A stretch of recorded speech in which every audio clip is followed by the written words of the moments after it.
Hello everyone. आज हम continue कर रहे हैं न्यूट्रिएंट वाले टॉपिक पे।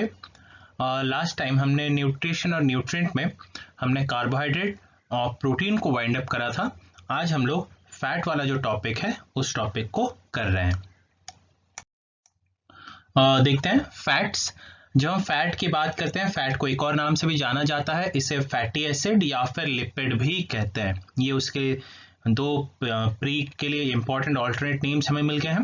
फैट को हम क्या कहते हैं? फैटी एसिड या फिर हम उसे लिपिड भी कहते हैं, LIPID। देखते हैं what is fat. Along with proteins and carbohydrate, fat is of the three macronutrient and used as energy source of the body. Protein और कार्बोहाइड्रेट की ही तरह फैट भी क्या है? एक मेजर मैक्रोन्यूट्रिएंट है। इसका काम क्या है? ये हमारी बॉडी में एनर्जी प्रोवाइड करने में हेल्प करता है। So it is a major energy source. Most nutritionists agree that we should reduce fat intake to under 30% of our diet. हमारे डाइट में फैट का कंटेंट कितना होना चाहिए?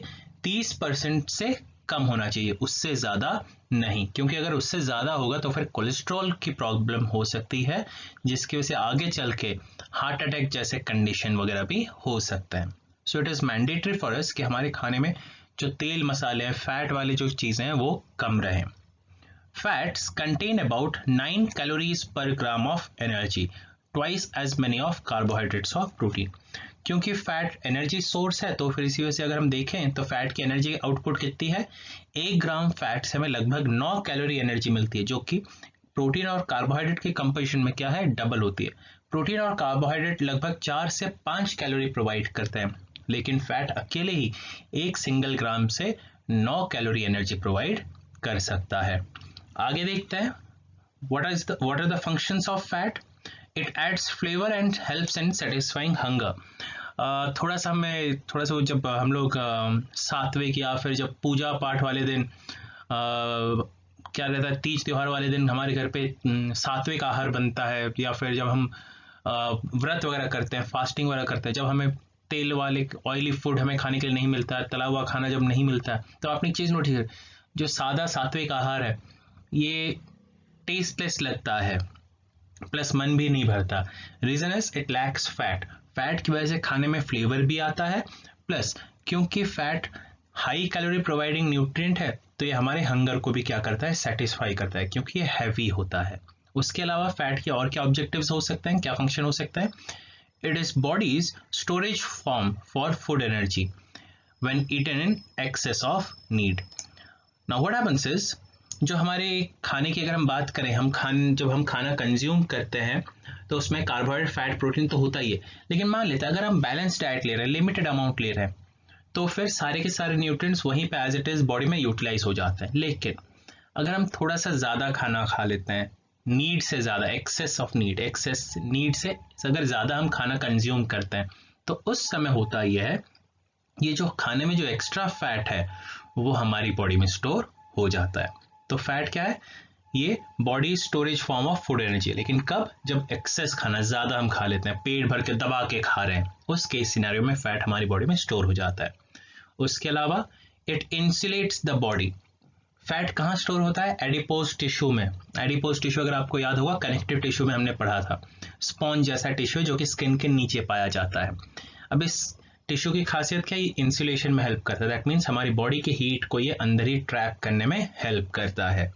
तो इस तरह से फैट हमारे लिए इंपॉर्टेंट है।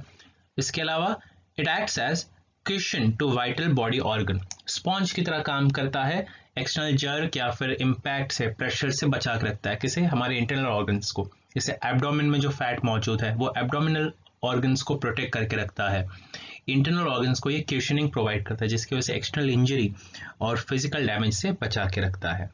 उसके अलावा fat is responsible for transporting fat soluble vitamins. 4 तरह के अलग अलग फैट सोल्यूबल वाइटामिन से नेम आपको दिख जाएगा, vitamin A, vitamin D, vitamin E, vitamin के। इन चारों विटामिन को फैट क्या करता है? अपने अंदर सॉल्यूबल फॉर्म में या फिर डिसॉल्व करके स्टोर करने में हेल्प करता है, प्लस ट्रांसपोर्ट करने में भी हेल्प करता है। So these are your different functions of fat.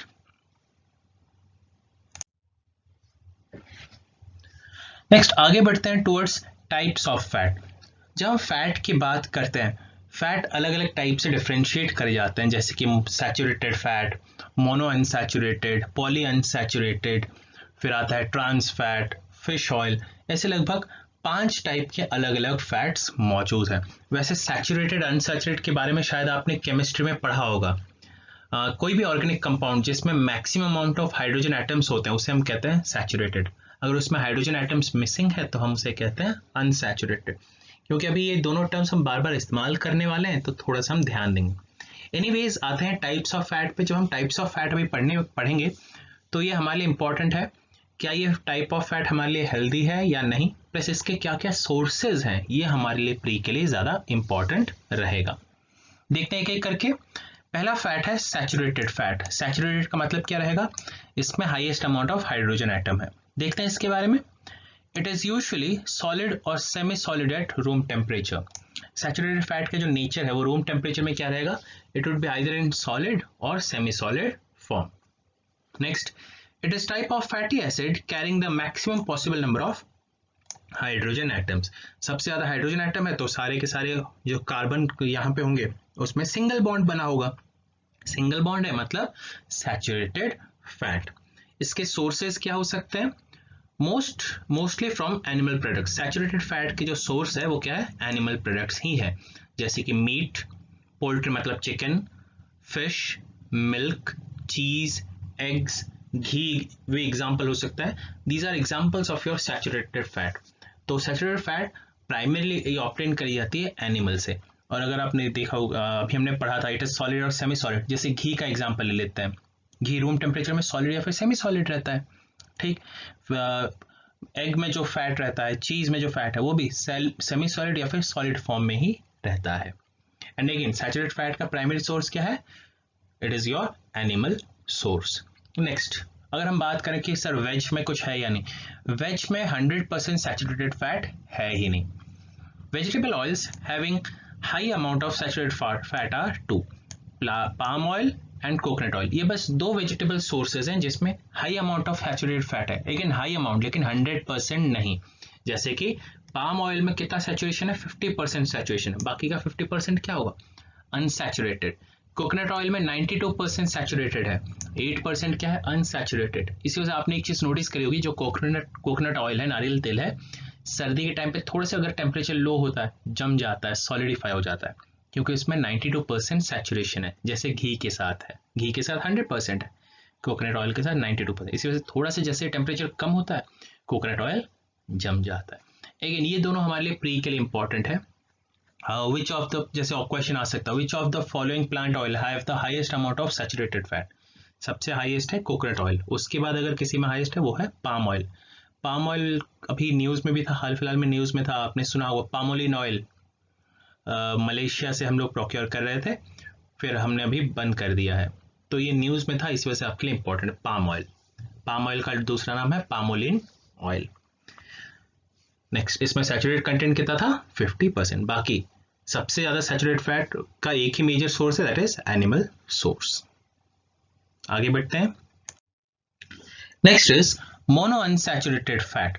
Mono unsaturated, unsaturated का मतलब होगा यहाँ पे डबल बॉन्ड या फिर ट्रिपल बॉन्ड मौजूद है कार्बन के साथ, और मोनो का मतलब यहाँ पे रहेगा एक हाइड्रोजन एटम मिसिंग है। देखते हैं इसके बारे में। These are usually liquid at room temperature. जहां पे सैचुरेटेड फैट सॉलिड था, ये क्या है, लिक्विड एट रूम टेम्परेचर है। उसके अलावा fatty acid that has 1 hydrogen bond missing. तो जो मोनो अनसैचुरेटेड फैट है वो कौन से फैटी एसिड है, ये वो फैटी एसिड है जिसमें से एक हाइड्रोजन बॉन्ड मिसिंग है, जिसकी वजह से क्या बन गया, ये मोनो अनसैचुरेटेड फैट बन गया। सोर्स क्या है, it is mostly procured from plants. जहां पे सैचुरेटेड फैट हम लोग एनिमल से प्रोक्योर कर रहे थे, अनसैचुरेटेड हम प्लांट से प्रोक्योर करते हैं। जैसे ऑलिव ऑयल हो गया, कैनोला ऑयल हो गया, सनफ्लावर हो गया, सनफ्लावर ऑयल, पीनट ऑयल, सीसम ऑयल, ये सारे के सारे प्लांट सोर्स है। मस्टर्ड ऑयल हो जाएगा, अगेन कोकोनट भी यहाँ पे आ जाएगा क्योंकि 92% सैचुरेटेड, बाकी 8% अनसैचुरेटेड है। पाम ऑयल भी यहाँ पे आ जाएगा, ठीक। तो जो मोनो अनसैचुरेटेड फैट की जो भी सोर्सेज है वो सब क्या है, प्लांट सोर्सेज है, एनिमल सोर्स है ही नहीं। मतलब literally all vegetable oils are your unsaturated fat. Next, इसकी खासियत देखते हैं। It slightly lowers LDL। Low density lipoprotein या फिर एलडीएल कोलेस्ट्रॉल, जिसे हम कहते हैं बैड कोलेस्ट्रॉल। दैट मीन्स जब आप वेजिटेबल ऑयल को कंज्यूम करते हो तो इसकी वजह से हमारा जो कोलेस्ट्रॉल लेवल है थोड़ा सा क्या हो जाता है, कम हो जाता है। And some studies show that it may raise HDL, high density lipoprotein या फिर गुड कोलेस्ट्रॉल। तो वेजिटेबल ऑयल से क्या फायदा रहता है, ये हमारी बॉडी में जो बैड कोलेस्ट्रॉल उसको घटाता है और गुड कोलेस्ट्रॉल का लेवल बढ़ाता है। तो अगली बार जब आप रोटी चपाती पे बटर घी लगा के खा रहे हो तो थोड़ा सा इस चीज पे ध्यान दीजिएगा कि जो बटर और घी है ये हमारे लिए नुकसानदेह हो सकता है, अगर ज्यादा लेंगे तो फिर ये हमारे लिए हानिकारक है। और वहीं पे वेजिटेबल ऑयल इज हेल्पफुल। लेकिन देखिए रोटी और चपाती पे थोड़ी ना हम लोग रोटी चपाती पराठे पे थोड़ी ना हम लोग वेजिटेबल घी लगा पाएंगे, सॉरी वेजिटेबल ऑयल लगाएंगे। तो थोड़ा सा हम ये करेंगे कि जब हम अगली बार घी और बटर लगा रहे हैं तो थोड़ा सा हम परहेज करेंगे, जितना चाहिए बस उतना ही लगाएंगे, उस पर पुताई नहीं करनी है, ठीक। So these are your monounsaturated fats. Source is plant source. Next, polyunsaturated. Mono and poly में ज्यादा अंतर नहीं है, सोर्स सेम है, नेचर सेम है, खाली अंतर आएगा कि मोनो में बस एक हाइड्रोजन बॉन्ड मिसिंग था, हाइड्रोजन एटम मिसिंग था, पॉली में 2 या फिर उससे ज्यादा बॉन्ड्स मिसिंग है। देखते हैं इसके बारे में। It is also liquid at room temperature, सारे वेजिटेबल ऑयल्स लिक्विड ही होते हैं। फैटी एसिड दैट हैज 2 और more hydrogen bonds missing.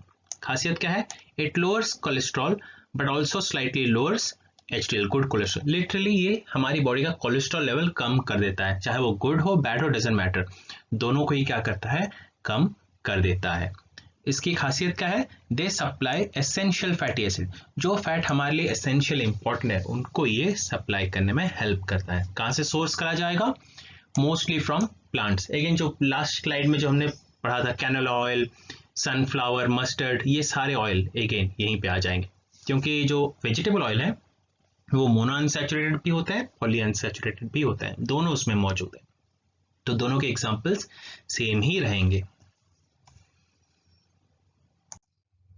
Next आते हैं फिश ऑयल की तरफ। फिश ऑयल का ऑल्टरनेट नेम क्या है, ओमेगा 3 पॉलीअनसैचुरेटेड फैटी एसिड। ये प्री के लिए इंपॉर्टेंट है। ये कहां से प्रोक्योर करी जाती है, it comes from the fish, ये एनिमल से प्रोक्योर करी जाती है। They don't have much effect on cholesterol, ये कोलेस्ट्रॉल में ज्यादा कुछ फर्क पड़ता नहीं है, कम ज्यादा कुछ नहीं करते हैं, नॉर्मल ही रखते हैं। They lower the total amount of fat in the blood, ये एक खासियत इनकी है, हमारी ब्लड में जो टोटल अमाउंट ऑफ फैट है कोलेस्ट्रॉल उसको ये क्या करते हैं, थोड़ा बहुत कम कर देते हैं। That means they are helpful. लेकिन अगर नहीं खाएंगे तो भी उतना ज्यादा फर्क नहीं पड़ेगा। लेकिन हाँ, इसका एक इंपॉर्टेंट फैक्टर ये भी है, they help prevent blood clot. अगर कभी आपने सुना होगा कि वेन्स में, आर्टरीज में कभी कभी ब्लड क्लॉटिंग हो जाती है, तो ये जो ओमेगा 3 पॉलीअनसैचुरेटेड फैट है उस ब्लड क्लॉटिंग को प्रिवेंट करता है, इस हिसाब से ये हेल्पफुल है। सोर्स क्या रहेगा, कॉड लिवर ऑयल। कॉड ये एक फिश का नाम है, कॉड फिश, उसके लिवर से जो ऑयल एक्सट्रैक्ट करा जाता है उसी को हम कहते हैं कॉड लिवर ऑयल या फिर fish oil.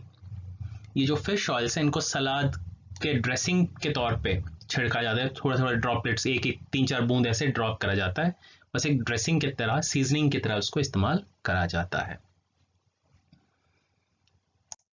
Last type of fat, trans fatty acid या फिर ट्रांस फैट भी इसे कहते हैं। जो ट्रांस फैट है एक्चुअली आर्टिफिशियल फैट है। देखते हैं इसके बारे में। They are produced by process of adding hydrogen to unsaturated fat to make it more solid and resistant to chemical change. जो हमारे अनसैचुरेटेड फैट है, मोनो अनसैचुरेटेड या फिर पॉली अनसैचुरेटेड, सीधा साधा सा मतलब है, जो हमारे वेजिटेबल ऑयल है, उन्हें वेजिटेबल ऑयल में हम क्या करते हैं, केमिकल सिंथेसिस के सारे, केमिकल प्रोसेस के सारे उसमें और हाइड्रोजन ऐड कर देते हैं। तो अनसैचुरेटेड से वो क्या बन जाता है, सैचुरेटेड। तो इसकी वजह से जो नया फैट जो बन के आता है, ये जो आर्टिफिशियल जो सैचुरेटेड फैट बना है, इसी को हम कहते हैं ट्रांस फैट या फिर ट्रांस फैटी एसिड। तो ये क्या है, वेजिटेबल ऑयल ही है, अनसैचुरेटेड फैट ही है, लेकिन हमने उसमें हाइड्रोजन ऐड करके उसको सैचुरेटेड फैट में कन्वर्ट कर दिया, ट्रांसफॉर्म कर दिया, तो इसे हम कहते हैं ट्रांस फैट। एग्जांपल देखते हैं, butter margarine partially hydrogenated vegetable oil, vegetable oil में हाइड्रोजन को पार्शियली ऐड कराया गया, या फिर वनस्पति घी जैसे कि डालडा। ठीक, अब ये घी तो घी होता है, वनस्पति घी क्या होता है, तो इट इज नथिंग, जो वेजिटेबल ऑयल है, वनस्पति ऑयल है, वेजिटेबल ऑयल, उसमें हमने हाइड्रोजन ऐड करके उसको घी के तौर पे या फिर सैचुरेटेड फैट में कन्वर्ट कर दिया। और सैचुरेटेड फैट क्या होता है, सॉलिड होता है। तो जो वेजिटेबल ऑयल है वो अब सॉलिडिफाई हो गया, तो वही बन गया हमारे लिए क्या, वेजिटेबल घी या फिर वनस्पति घी। ठीक, so this is your trans fat. वैसे एक चीज इंपॉर्टेंट है, ट्रांस फैट अगर हम रेगुलरली कंज्यूम कर रहे हैं और ज़्यादा क्वांटिटी में कंज्यूम कर रहे हैं, ये हमारे लिए नुकसानदायक हो सकता है, क्योंकि केमिकल सिंथेसिस के सहारे प्रोड्यूस करी गई है। तो जितना हो सके इसे अवॉइड करिएगा, और अगर आप कंज्यूम कर भी रहे हो तो नॉमिनल या फिर लिमिटेड अमाउंट में कंज्यूम करिएगा। So these are your types of fat: saturated, monounsaturated, polyunsaturated, fish oil and your trans fat. इनके सोर्सेज और इनके इफेक्ट्स यूजफुल है या फिर हार्मफुल है, ये हमारे लिए प्री के हिसाब से इंपॉर्टेंट है। Last one is fat deficiency. Fat की कमी की वजह से क्या इशू आते हैं? वैसे ज्यादातर कोई इशू आएगा नहीं, लेकिन फिर भी देख लेते हैं। Human body can make most fats without with the exception of omega 3 fatty acid. Fish oil के अलावा बाकी लगभग जो सैचुरेटेड अनसैचुरेटेड वो फैट हमारी बॉडी में बन जाती है। कैसे बन जाती है? हमारे खाने से ये सारा का सारा फैट प्रोक्योर हो जाता है। तेल मसाला वाला खाना खाते हैं, दूध दही जब हम खाते हैं, नॉनवेज वगैरह कंज्यूम करते हैं, तो ये फैट हमारी बॉडी में ऑटोमेटिकली प्रोसेस हो जाती है। मान लेते हैं हमने पूरा सात्विक आहार खाया है, ठीक, हमने कोई तेल मसाला वाला खाना नहीं खाया, नॉनवेज वगैरह कुछ नहीं खाया, देन टू हमारी बॉडी में जो एक्स्ट्रा ग्लूकोज है वो एक्स्ट्रा ग्लूकोज भी फैट में कन्वर्ट करी जा सकती है। हाँ, हमारी बॉडी में इसकी भी प्रोसेस मौजूद है। तो इस वजह से फैट की कमी होने से ज़्यादा कुछ उतना फर्क पड़ेगा नहीं, लेकिन हाँ, ओमेगा 3 की भरपाई नहीं हो पाती है। फिर भी देखते हैं, if you don't get enough of these fats in your diet, लेकिन मान लेते हैं किसी वजह से अगर आप खाना ही कम खा रहे हो या फिर फैट बिल्कुल मौजूद नहीं, तब कुछ दिक्कतें आ सकती हैं, जैसे कि ड्राई, स्केली और डल स्किन। स्किन की जो ग्लेज है वो क्या हो जाती है, कम हो जाती है, ड्राई होने लगती है skin. Dry, brittle and lacklustre hairs, जो हमारे बाल हैं वो खराब होने लगते हैं, ड्राई हो जाते हैं, टूटने लगते हैं। सॉफ्ट स्प्लिटिंग और ब्रिटल फिंगर नेल्स, जो हमारे नाखून वगैरह वो टूटने लगते हैं, कमज़ोर हो जाते हैं। नाइट ब्लाइंडनेस, वैसे नाइट ब्लाइंडनेस विटामिन ए की कमी की वजह से होता है, और विटामिन ए फैट में डिजॉल्व होकर रहता है। अब क्योंकि फैट कम है तो विटामिन ए की भी कमी हो सकती है। कन्फ्यूजन एंड डिसोरिएंटेशन, थोड़ी सी मेंटल हेल्थ पे भी असर पड़ता है, क्योंकि ब्रेन को कॉन्टिन्यूसली एनर्जी की जरूरत पड़ती है, और फैट नहीं है तो थोड़ी सी एनर्जी बॉडी में कम रहेगी, तो इस वजह से कन्फ्यूजन और डिसोरिएंटेशन जैसे इश्यूज भी हो सकते हैं। So these are your topic of fat and its deficiency condition. With this, we are done for today. Have a good day.